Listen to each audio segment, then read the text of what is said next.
A plaquinha RNR EcoMotion, aquela vermelhinha, né? Ou até mesmo aquele modelo azul, ela tem poucas entradas e saídas, né? Então, quando a gente fabrica, né, geralmente uma máquina com sensores, né, de fim de curso, a gente liga na função de meio que botão de emergência, né? Então, os sensores de fim de curso, eles delimitam a máquina e quando bate o sensor, a máquina desliga, tá? Por quê? Porque tem poucas entradas e saídas dentro da controladora.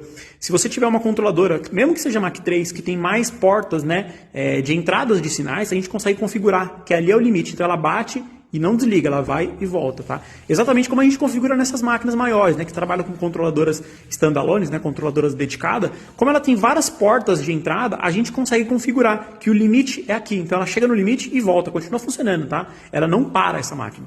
Máquinas que trabalham com essas plaquinhas pequenas, a gente coloca todos os sensores, né, na mesma entrada. Então ela não sabe se chegou no fim de curso positivo, negativo, por isso que ela desliga.